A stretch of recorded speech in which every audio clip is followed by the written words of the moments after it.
Yes, it is Sunday. It is Sunday, guys. This means another episode of A Drink with Brink, where I talk with other indie creators about their careers and their campaigns and their books and their lives. Because I'm no longer interested in corporate comics, right? So indie comics is where the fun is, where the entertainment is, where the talent is, really. So yeah, welcome everyone. If you are watching, please press that like button, right? Press the like button. I appreciate that. I saw that Shadowhawk Talks is here. Welcome, sir. Welcome. How are you doing today? Guys, I wish I could show you new stuff. I can't because it's all it's all being finished. So today, our colorist Daniel is working on the last page of Perfect 10 issue 3. So it'll be done today. And then tomorrow I will be going over the dialogue, make some rewrites where necessary, right? Small edits, right? And then it will go to the letterer. So tomorrow is the plan. It will go to the letterer, and the letterer Joel, he's very fast, so he will probably have it done the same day or the day after, or pretty early in the week. And then I'll have someone proofread it, so to make sure there aren't any typos in there. That sometimes happens. I'm not actually. My language isn't originally English, for those who haven't noticed yet. So sometimes I need some eyes on it. Is this word correct? So yeah. And then it's basically done. Then it's done. So I hope end of next week we can go to the printer, guys. That will be awesome. So yeah. Okay, guys. Our next guest for today has a Kickstarter campaign. He's a new guest to the show. So let's just bring him on, guys. Let's see if I have the thing ready. I have the thing ready. So welcome to the show, Aaron Jordan.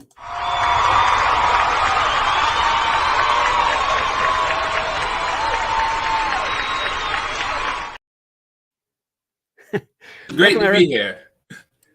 Woo, yeah, man. Awesome. Hey. How's your day going? It's going pretty well. A few eventful things happened. There's one of them is Kickstarter related, but we can definitely get into that later on. Other than that, I'm having a fantastic day. Excellent, man. Excellent. Okay, let's see. I saw that Mike is in the chat. Welcome, Mike. Woo! Hi, Dave. No short form name for me again, since Google limits that now. Oh, really? So you can't change your name? Oh, that's well, fan of GDN. What's that? What's GDN? Jamin, I know that one, and Dark Size Comics, I know that one also. Beautiful new cover B. Oh yes, yes. I showed the cover B, guys. You can check out the Perfect 10 issue 3 campaign, the latest update. You will see the newest cover. So yeah, check that out. Gorgeous and grotesque 2023. Ooh, maybe yes. Ticker. Oh, thank you very much. Thank you very much. While I am doing that, Jordan or Aaron. It's Aaron, by the way. So, what are you drinking? What are you drinking? Right now, I am drinking a black coffee. Pretty black good. Coffee? Not gonna lie. Right. Yeah, black coffee. Right. Little Excellent. sugar. Didn't have any cream, but we're gonna make do. All right, man. Okay. Great. So I saw on your campaign that this is the second issue of a series, right? Of a 6-part series. So this is not your first book. So you did one before. Did you do books before this one? Before this series even? No. This is actually my first series. Mm-hmm. Right. So how did you start? What made you? Were you a comic book reader? How did you decide to make comic books? Oh, this is actually a pretty good story. So, a little pretext. I did actually read comic books before. My first issue that I ever had, my uncle owned like the reprints to Amazing Spider-Man, like the early series, 2 to 14, I believe. So that I had a blast with those. But me actually getting into comics, I was in my freshman year of college, and I just started having, like story ideas I wanted to do.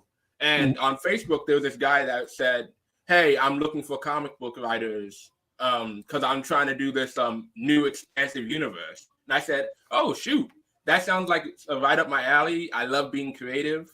So I went ahead, messaged the guy. We got to talk and everything. And a few weeks later, he ghosted me.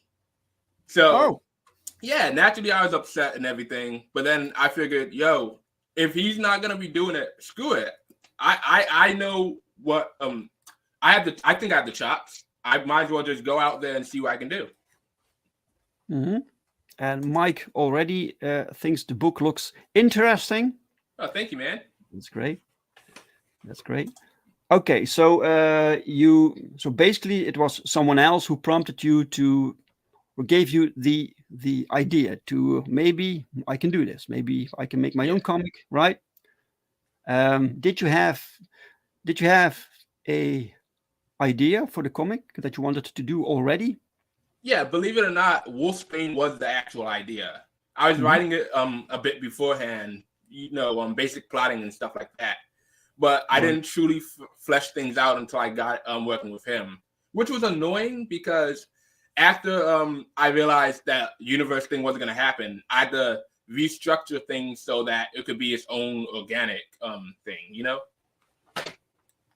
Right. Okay. So what kind of comics did you like? What kind of comics did you read? Mainly it was mainly superhero. So stuff like Spider-Man, a little Green Lantern, Flash, my favorites. Oh, but yeah. I also like sci-fi and stuff too. Right. Okay. Well, so you like superheroes, you like sci-fi, but this book strikes me more like horror, or something supernatural, definitely. right? Oh yeah, this is definitely in terms of comics, it's a new venture for me. But I did grow up loving horror movies and everything like that. My favorite one was Nightmare on Elm Street. Those movies were great. Okay. Yeah. So you got actually inspired more by movies than by the comics that you read. Oh yeah, definitely. And that also ties into like the way I actually write comics too. I try to make everything like a cinematic scene. I want each panel of my comic book to be like you're actually watching a movie. Right. Okay, so did you how did you know that you could even do it? That you could make a comic book? Did you? You're the writer, right? Yes. Yeah, I am. Yeah. So how did you know that you could write at the level that you wanted? Honestly, I didn't know. To be honest, Mm, at first it was just me trying it out to see if I had the chops. Of course, I didn't want to go out of the gate fresh. I wanted to make sure I did my research. I did a lot of I watched a lot of YouTube videos, read a lot of articles of like how some stuff should be done. So okay. I'm glad that I at least have some basic knowledge beforehand. Right. Hey, welcome to the chat, David Feed. Welcome, Hey, sir. David. David, we are talking today with Aaron Jordan about his comic Wulfsbane in sheep's clothing. It's 6 issues, right? So did you know beforehand Yes. that it was going to be 6 issues? Yes, actually. Beforehand, I wanted it to be like a long sequential, but I figured I might as well I should break it into parts so it could be easier. And like let's say the series isn't popular or whatnot, I can just I have a good place for it to end, and that way if I wanted to pick it back up, I could you know the story still feels complete whether or not I continue it. Oh, really? Oh, that's Yeah. interesting. I saw Aardvark. Welcome, Aardvark. Back Aquila in demand on Indiegogo. Yeah, check that out, guys. Yeah. Aquila on Indiegogo. So you say that you can end the series, and basically the story would be so. It's not a continuation. So you Oh. can end it Oh, at my any bad. moment, and the story is basically I done.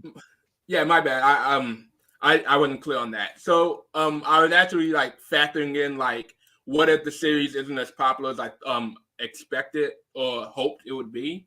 Mhm. So right now I want to do 6 issues and then evaluate the growth of the series to see if I can continue it. I already have stuff planned for what I want to do, Right. but comics cost a lot of money, and I want to make sure that I'm still able to do it.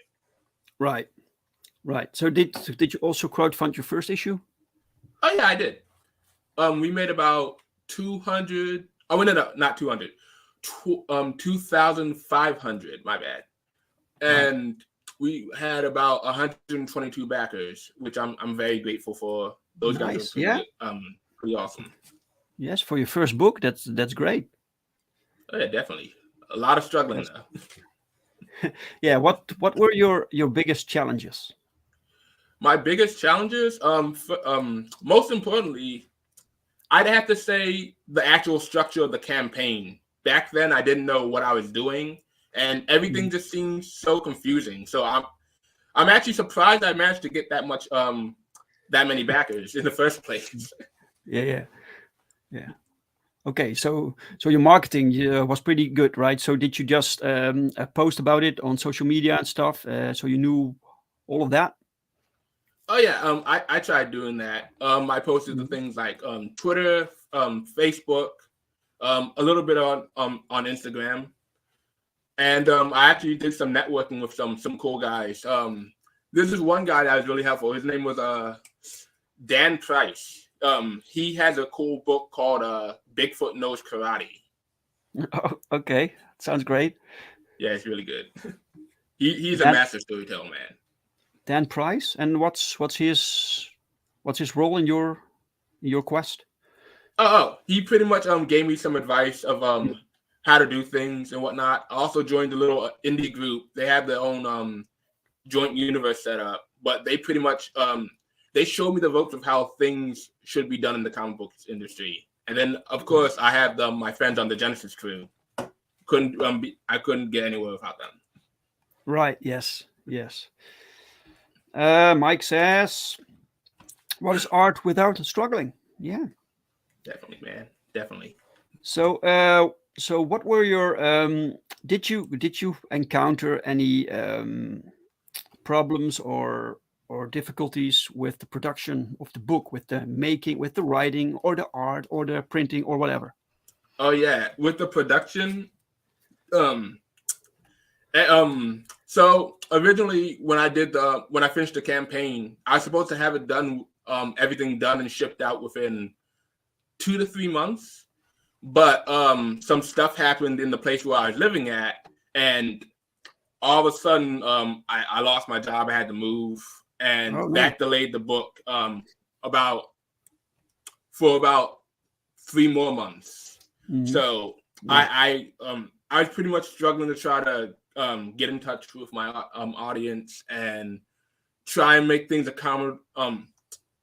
try to accommodate things for them. Right. And I realized, like, I kind of back then I kind of rushed it, but now I'm glad that I learned those lessons. It's really helping out. Do you mean you rushed the book to completion? No, I didn't rush I didn't rush the book. I rushed the campaign. For my books, I try to make sure I at least have at least 60 to 80% done before I launch the book, and I want to make sure that the writing is as good as it can be. Right. But yeah, the whole production and shipping of the book was my main issue. Right. Do you have someone looking over your scripts? Do you have editors, for instance, or proofreaders? Well, right now, I actually do need to hire an editor for the third book. But I did usually when I'm doing my scripts, I'm very critical of myself. So if I don't like it, or if I don't think the pacing is good or anything, I'll be like, yo, this kind of sucks. Or I'll try to get a second opinion from people that I think are good writers. But I don't have an actual editor. Right. So what is your process when you write? Do you first lay out the synopsis, or do you rewrite many things? How does it work for you? Okay, so for me, I do basic plotting first, and when I get the general layout of how I want the entire book to go, then I go into the scripting process. And with the scripting process, that takes a while, because for me, I write in micros, and that basically means I'll write like a couple pages here and there, and if I stop and go back to it, I'll reread everything to make sure everything's good, and I'll check for like errors and whatnot. And usually, I tend to change my mind. It's like, hey, this scene right here doesn't really work. It kind of Yes. You're roboting a little bit, Aaron. I'm not sure if people can still hear you, but yeah, it's the basic. It's basically the same thing that I do. I write stuff. I come back to it a few days later, and then you have like this fresh view. Like, hey, things can be a little bit different. I think you froze, sir. Yeah. Mike asks, was your artist disciplined and on time, Aaron? Maybe Aaron can answer that when he gets back. Yeah, it's frozen. Yeah, let me remove him for a little bit. I hope people will do that to me also. If I freeze on their streams, I prefer them to kick me off than to leave me there. Like, it's okay. Aaron, you okay? All right. I'm good. Sorry, my internet cut out for some reason. Yeah. You were roboting. Yeah. All right. So where did I leave off? You were talking about your writing process, that you went back to it the next day and you rewrote some stuff. Yeah. Gotcha. So if I'm not happy with the script, I go back and I look over the plot, make sure all that's good, and I wasn't on some dumb stuff. Yeah. It's pretty much just a lot of writing and rewriting and reevaluating where my headspace was at that moment. Right. Yes. Hey, Jim Cox is here. Welcome, Jim. Nice to see you, sir. Yeah. Okay, so yeah, so you're pretty confident about your writing. So what about the art? Where did you find the artist for your book? Oh, I found the artist Thomas Muzzle, really good line artist. I found him on Fiverr actually, Oh, and really? yeah, I saw what he could do with really good line art and shading, Hmm. and also he knows how to capture like character emotion. So we went to talk and everything. He said that he liked the idea for the book and he thought it would be really fun. And like before we actually messaged, we actually got to talk about the book, he said that the one thing that he can't really do is superheroes. And I was like, yo, that's good. I'm not doing a superhero book right now. Right. Yeah. Right. Okay. I don't think I asked you there. So you have Wulfsbane. It's a werewolf story, right? I'm Yes, guessing, right? So you got inspired by movies, by horrors, right? definitely. Yeah. So you definitely wanted to make a. So is this very graphic? Is this a very gory comic or not? No, it fits more in line with the I'd say it's in between the levels of the Universal monster movies and the Hammer production monster movies. So you'll have some bits of gore, but sometimes like I don't want to show like all blood and guts and everything like that. Hmm. It'll probably be like off screen or like alluded to be happening. So it's gonna be fun to play around with that in the third issue. Right. Right. Okay. Great. Mike asks, rated 18 plus. No, actually, I'd say I was going with the movie standards for I'd say like between the 80s and now. So it's rated at 13 plus. But All I'd right. still advise like I'd still advise you if you have kids around like 13 to 15, Right. still monitor what they still monitor what they watch because different parents have different rules and whatnot. Right. PG rating. Yeah. Yes. Welcome, Dean. Nice to see you, sir. Yeah. The Embrace has its own statue now. Yeah, it's Oh, actually really? this big ass statue. Yeah, Dude, somewhere what? in the US. I forgot That's where. all. He's only Uh, making one of those, right? sorry. Like he's not only making one of those, is he? Yeah. Well, that one. That's one. Yeah. I'm not sure. I'm Dang. kidding, man. I'm just kidding. There's this statue called the Embrace. It was I saw it yesterday. Oh, that statue. Yeah, okay, I know what you're talking about. Yeah. Okay, sir. Let's take a look at your campaign, right? So before we do that, let's show people this.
All right.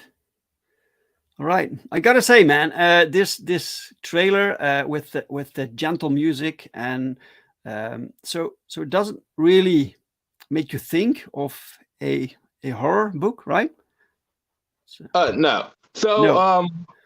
So Wolfsbane is more of a bridging of genres. You have the horror elements with the werewolves and the monsters that are coming up later on, but you also have the mystery slash crime element of it. That's something I really wanted to put into the book, where you have these detectives and you'll be following them throughout half the story, and they'll be solving cases and stuff like that. Right. Okay. So it's also a detective story, right? Mike says, I think this pencil and ink style suits both the subject matter and the atmosphere. Nice trailer, chill music. Thank you, man. That means a lot. Okay, let's bring up your campaign. This is it. So here we go. Share.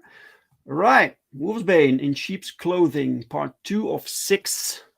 Right. You have 42 backers right now, with 34 days to go. You are.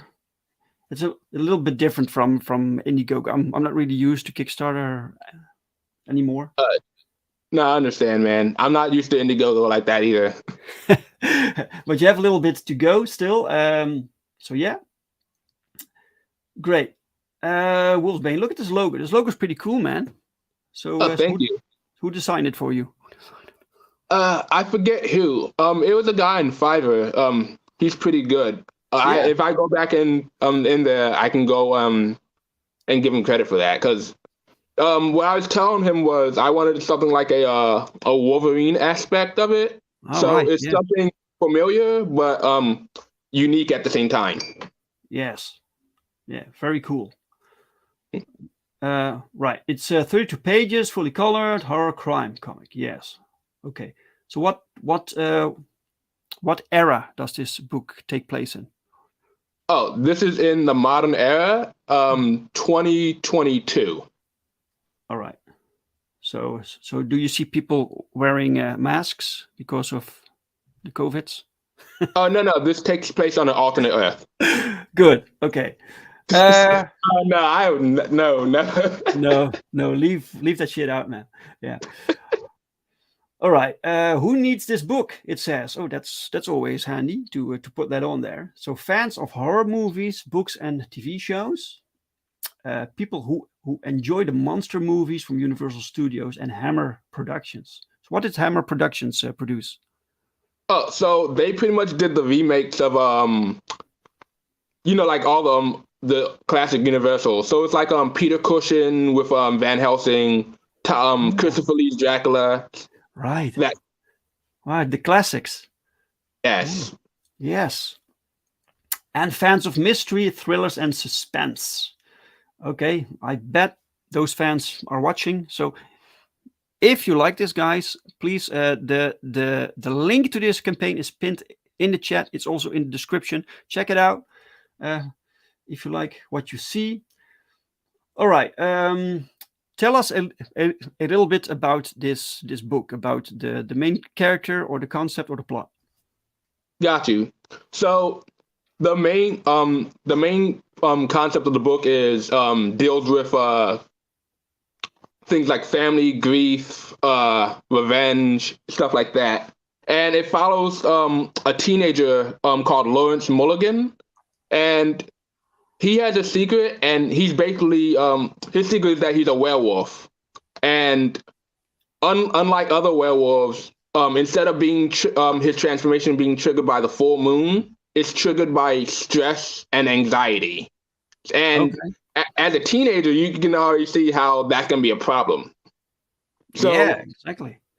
Yeah. So in the first book, he actually committed a murder that he didn't mean to do. And because of that, the detectives, one of which is his father, which he doesn't know he's a werewolf, they're pretty much trying to hunt him down, and they have this whole vendetta against him. due to something that happened in the first book. Okay, wow. And So the detective is his father? yeah, one of the detectives. Oh, wow. Okay. Okay, great. Is this the main character or is it the father? This guy with the red hair? Wulfsbane actually follows I'd say yeah, it has I'd say 4 main characters if you don't want to call them like protagonists. Yeah. The story it's sort of like it's sort of like a duality. Like you'll follow one side of the like the werewolf's perspective, and then you'll switch over to the crime aspect of it with the cops. So he's one of the main characters. Right. Yes. Yes. Mike says that's a feral logo. Give its designer credit in the book. Yeah. Definitely. Okay. So the colors are also done by the person who did the sequential art.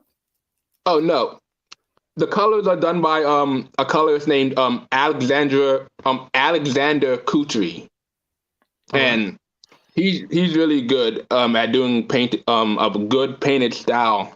It's actually something that he suggested too. So big props to him. Okay, and this is the same creative team from the first book. Yes, All I right. try to keep all my art the same.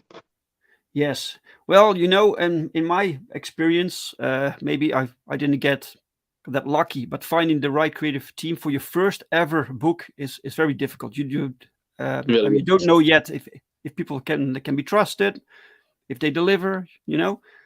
But you lucked out, man. You got a good team here. Definitely. I appreciate all of them. And the Okay, letters, yeah. I did switch letters on the first on this book. The last ones they were done by someone who went under the name Justice Wright. He was good, but I don't think that he's available right now. So I went All with right. Thomas Beavis. Really good guy. Mike says, nice reflection in the eyes. Yeah, Definitely. he means here. Yeah, that's pretty cool. Nice effect. Great. So when you look at this panel layout, it's pretty interesting, right? So when you write this scene, do you have a visual idea for how the page should look, or is that all up to the artist? Oh yeah, I do have like a visual idea, but I also try to let the artist work with what he thinks would go good. Sure. Because there are some times in the script where he gives me suggestions like, yo, I'm gonna work with you so that we can make the thing look more engaging, or we can fit more panels and stuff into it, which I actually do appreciate, because since this is my first book and I don't really have an editor, he does Thomas does help out a lot. So he gets things pretty much how I want it, and then he adds more on top of it. Okay, cool. So, but when he adds more panels, does it mean you have to write some extra scenes, or does it mean you move scenes over from other pages? How does it work? So when he writes extra panels and stuff, he's somehow he's able to still keep it in line with what I wanted beforehand, so it doesn't really break anything in the story. At most, I'd have to just redo dialogue, which for me isn't a big deal, because when I write dialogue, it's all placeholders until I get to the final, like near to the final product of the book. Yes. Got it. Yeah. Dean says, Kongsmate says, that shadow over the face. You can tell the artist is having fun. Yeah, this is great effect here. Definitely. Very cool. Very cool. Okay, great. Let's see. Ooh, naughty bits. We can't show the naughty bits, right? Definitely not. This also this can be challenging for new colorists to color night scenes. You know, daylight is the easiest scenario to color, but nighttime and dawn, and that's a bit different. True. So we did well.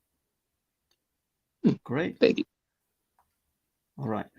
Yeah, you have to put the tiers here. Like, yeah. So it's only $7. Oh yeah. Wow. $7. Yes. For shipping. Yeah. So that's US shipping. Sorry, I'm looking at it through my phone. Yeah. Tier one. Tier one, it says, is $7 shipping. All right, US. Sorry, $7 shipping in the US, right? And 15 shipping worldwide. I first thought this was the price tag for the tier, for the book. Right. Okay, my bad. No, you're good, man. Tier two. Okay. You, I think it's best that you walk us through these tiers. So what do you get for tier one? So tier one is actually a buy what you want tier. I was doing a little experimentation, and I wanted to see if people like wanted the book, but they wanted specific things. And I kind of thought, well, if you're buying, like, let's say you wanted cover A, but you didn't want cover B, C, and E with the bundle, you could just go there and just add the ones that you want to the add-ons, and then you can also go back if we reach the stretch goals as well. Okay. So how many covers do you have? Let's see. 1, 2, 5? 3. These are all covers. Okay. I'd say 1, 2, 3, 4, 5. There's 5 covers, and then there's 6. Actually, I'd say that counts as a different book. Okay. So can we see these covers? Are they on here? Oh yeah, they're down the lower. Oh, down below. Okay. Yes. Great. I want to see those. 1 sec. This is cover A. Yes. Oh, all right. Drawn by the interior artist and interior colorist. Yeah. Great. Nice color work. Great. All right. Then we have color B by the same artist. Yes, same artist and colors. Mm-hmm. All right. Color C. No, cover C. Yeah. This one was drawn by give me 1 second. It's hard to say his name. I'm not good with other languages. Brian Azcura. Brian, yeah. Yeah, Brian Azcura, and it's actually painted or colored by someone who's going to be working on a future project. I'm not good at names. I'm sorry, David. Let me actually look. Yeah. So you're finding your crew now to put on other projects. Yeah. Yes, but I want to make sure I get this one done first. David Smelling. There we go. All right. Marv is here. Welcome, sir.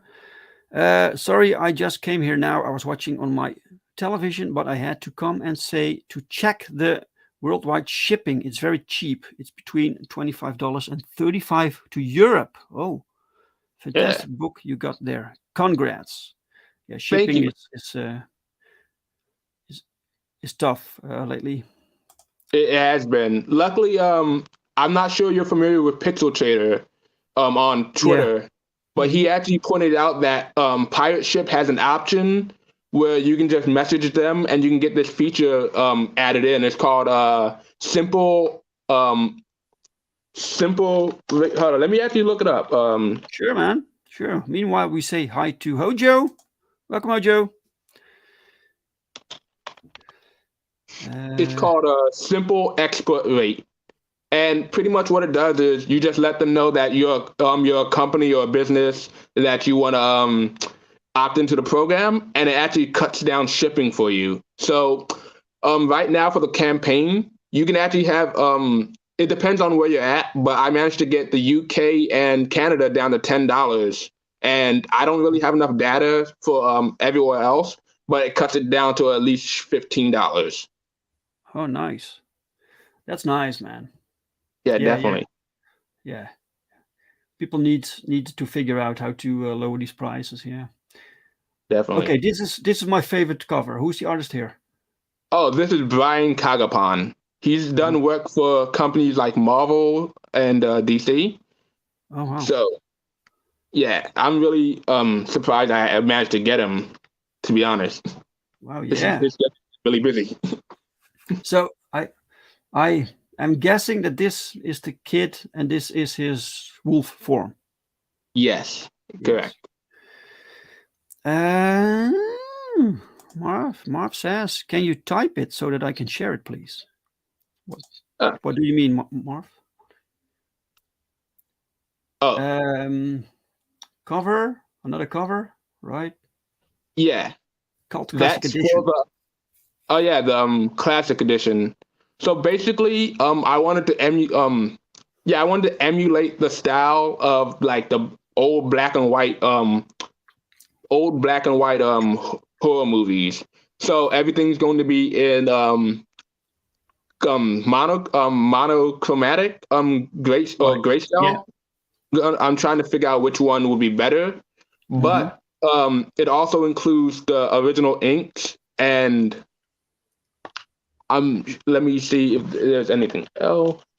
Wait, so this is a second book. It's not the same book.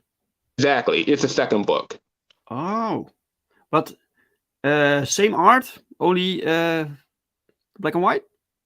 Yeah, it's same art, but it's black and white, and then you get a little bit of you get some extra stuff in there as well. Oh wow, that is cool. That's great. Excellent. Some stretch goals. Yeah. Okay, you have some stretch goals going on, but you still need to reach that, right? You go by backer. So at 300 backers, you have the first stretch goal. Stickers, yeah. Okay. Let's get you at 300 first, right? Before we definitely.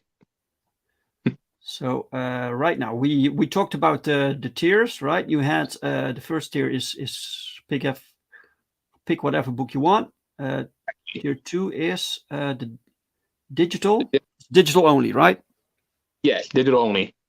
Okay, this is great, guys. If you don't want to bother with the shipping or with waiting or whatever, pick this one. It supports Aaron. Every bit helps, right? Definitely. Then you have 2 PDFs, issue 1 and issue 2, for just $8. Come on, guys, $8 for 2 complete comics, digital editions. And then we have Wulfsbane 2 plus the digital is $10 plus. Wait, I'm getting a bit confused. This is the price for the book? Yes. So it's $10 plus shipping. Right. So why does it here say $1? It's wait. Yeah. So that's $1. So sorry about that. So the reason why it's like you got back $1 is because they don't let me go any lower than 0. I mean, they don't let me go any lower than 1. Oh, I get it. This is purely add-ons. Exactly. I get it now. I get it now. Yes. All right. That was the tier 2 PDF plus a movie poster cover. All right. We saw that one. All right, guys, you can check it out. The link is pinned in the chat. It's in the description. You can browse through this, check out all these tiers. Are there special things that people need to know when they want to purchase something? Anything that they need to know. Yeah. So for this campaign, I think they took away the fixed goal thing. So So instead of like having it to where you can reach like up to a certain amount and not make the full goal and still fund, you actually would need to fund. But in the case that we do fund, we're going to be the book is like it's halfway finished. I'd say 50 to 55% done. We're working on the books in the background. We're working on the book in the background so that they're still doing the artwork, and I can pay them within time. So basically, let me get my train of thought because I think too fast. Basically,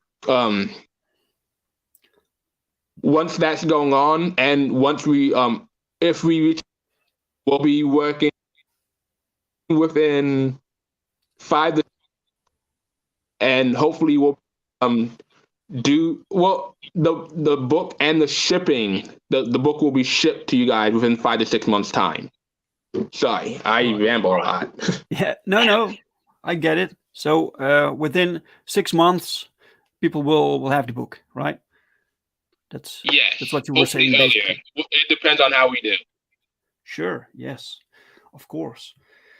Okay. Right. Nice. You also have guys. If you have questions for Aaron, drop it in the chat. I think some people had some questions earlier. Let me look. Really?